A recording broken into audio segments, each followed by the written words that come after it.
Halo guys, balik lagi di channel Toko BJSL, solusi kebutuhan gadget Anda. Oke, di sini masih dengan Oppo A60 ya.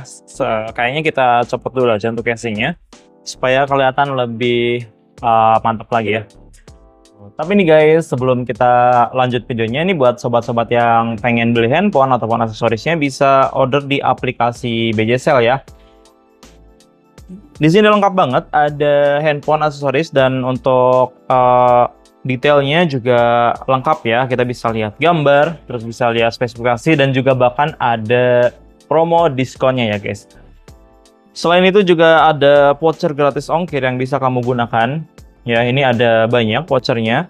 Dan juga selalu ada rekomendasi yang setiap ininya berubah ya secara berkala. Jadi pastikan kamu selalu cek aplikasi BJSL supaya nggak ketinggalan rekomendasi atau nggak ketinggalan promonya. Kadang juga kita ada flash sale di aplikasi BJSL ya.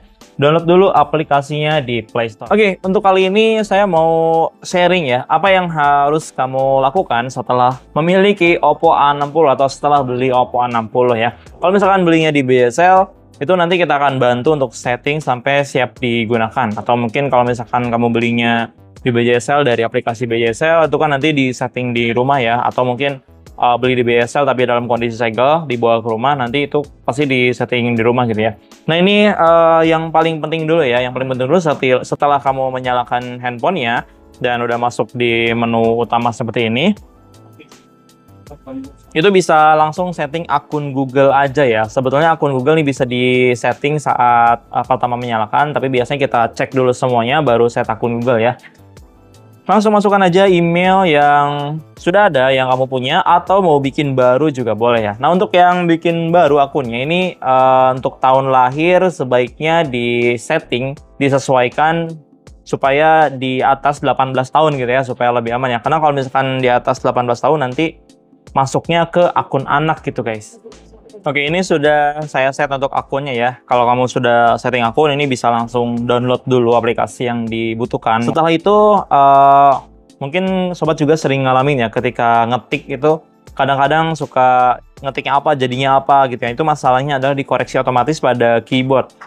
Nah, cara settingnya ini tinggal munculin aja keyboardnya kayak gini ya. Ini secara simpelnya sih. Kemudian klik pengaturan yang ada di sini dan langsung masuk ke preferensi, maksudnya langsung masuk ke koreksi teks. Untuk saran ini bisa ditampilkan bisa tidak, yang penting ini adalah koreksi otomatis, kita matikan dulu ya. Ini supaya tidak muncul kata-kata yang macam-macam ya, yang berbeda dengan apa yang kita ketik. Biasanya kalau kayak gitu tuh suka salah paham ya ketika kita chattingan sama orang.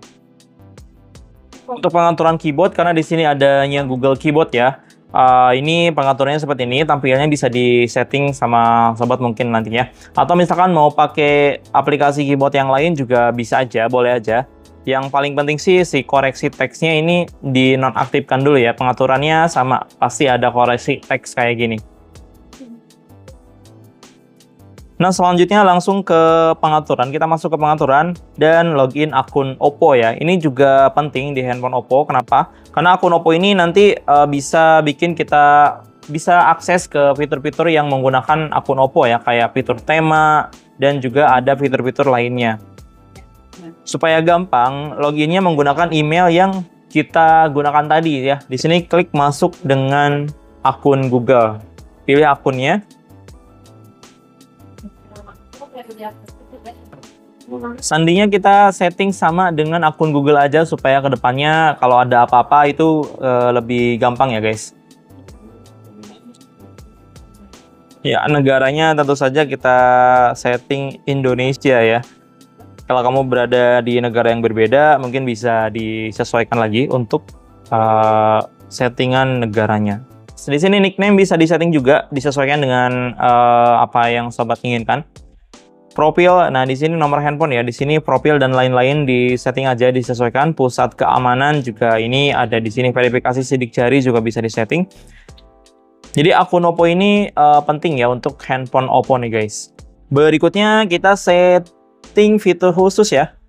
Di sini berfokus kepada gestur, karena untuk fitur khusus yang semua yang di atas ini semuanya sudah aktif. Oke, gestur dan gerakan di sini ada banyak banget pilihannya. Ada aktifkan dan nonaktifkan center dengan tombol volume. Ya, ini barangkali yang butuh akses cepat untuk center bisa diaktifkan ya. Di sini saya aktifkan ketuk 2 kali untuk membangunkan dan mematikan layar ya. Ini sangat penting sekali ya supaya kita mengurangi penggunaan tombol power gitu ya, karena susah banget sih kalau misalkan agak ribet aja ya kalau lagi handphone posisi kayak gini kita pencet tombol power itu kadang-kadang nggak kepencet gitu guys, apalagi kalau pakai casing ya. Kalau lagi dipegang gini sih gampang aja karena udah ada sidik jari ya. Kalau cuman untuk lihat jam mungkin bisa diketuk 2 kali aja kayak gini ya, atau notifikasi yang di sini bisa kita akses guys. Sebenarnya masih banyak juga fitur-fitur gestur yang lainnya bisa sobat setting ya. Kalau yang paling utama sih yang ini, ketuk 2 kali. Oke, untuk pengaturan tambahan di sini juga banyak sekali fitur yang bisa sobat gunakan. Navigasi sistem bisa juga pakai gestur ya, itu sesuai dengan keinginan aja. Keyboard dan metode input itu pengaturan yang di awal tadi. Di sini ada aksesibilitas dan bola asisten ya. Biasanya untuk yang menggunakan gestur itu menggunakan bola asisten juga. Ini bisa disetting sesuai kebutuhan ya guys. Kalau untuk saya sih tidak diaktifkan karena saya menggunakan 3 tombol di sini. Nah, di Oppo A60 ini juga ada perbaiki penampilan di panggilan video. Jadi ketika video call itu bisa dipermulus lagi gambarnya dan bisa lebih bagus lagi hasilnya ya. Karena di sini belum ada aplikasi seperti sosial media yang lain, jadi belum bisa aktif ya. Tapi kalau sudah download aplikasi yang support, itu bisa kita aktifkan ya guys. Oke, kalau OTG ini sebelum digunakan harus dinyalakan dulu ya. Semuanya sudah kita set untuk yang dasar dan berikutnya ini untuk keamanan ya. Yang paling terakhir itu kita setting keamanan dan privasi. Setel kunci layar ini harus ya, harus guys. Entah itu menggunakan pola, sidik jari, ataupun face unlock. Itu harus diaktifkan supaya ketika handphone sobat terjatuh di mana, atau misalkan ketinggalan, orang-orang nggak bisa akses si handphone ini gitu ya. Untuk sandi privasi sebetulnya ini opsional, bisa diaktifkan bisa enggak. Tapi untuk memaksimalkan fitur-fitur privasi yang lainnya, itu harus diaktifkan ya guys. Ketika misalnya pengen menyembunyikan aplikasi, menyembunyikan file-file penting, file-file pribadi gitu ya, itu harus menggunakan kata sandi privasi. Oke, di sini saya coba share juga cara mengaktifkan sandi privasi ya. Bebas pilih numerik, alfanumerik, pola. Ada 3 pilihan ya. Numerik berarti angka aja, 4 sampai 6 digit. Kalau alfanumerik itu campuran ya, harus campuran guys, angka dan huruf. Itu bisa berapa? Bisa 16 karakter ya, maksimalnya, minimalnya 8 kalau nggak salah. Kita pakai numerik aja biar gampang ya. Nah, di sini yang paling penting ya guys, ada pertanyaan keamanan. Banyak yang lupa tentang ini ya ketika bikin sandi privasi. Pertanyaan keamanan nama mantan pelajar. Nah, ini beberapa case ada yang datang ke toko minta jawaban nama mantan pelajar. Ya, kan kita tidak tahu Anda yang bikin kayak gitu ya. Jadi untuk di sini di tahap ini pertanyaan keamanan ini harus selalu diingat ya. Kalau boleh dicatat di tempat berbeda. Jangan di handphone guys, di catatan mungkin. Lalu simpan di tempat yang aman kayak gitu ya. Email pemulihan juga saran saya disetting aja. Kalau enggak juga nggak apa-apa, asal pertanyaan keamanan yang di atas ini ingat ya. Email pemulihan ini bisa di set juga ketika ini lupa. Masih ada backup di sini ya guys. Jadi bisa 2 tahap. Kalau lupa dua-duanya udah guys, itu hilang semua file-file yang kamu simpan di berangkas pribadi atau mungkin disembunyikan kayak gitu ya. Oke guys, itu tadi hal-hal yang harus kamu lakukan ketika sudah memiliki handphone Oppo, terutama Oppo A60.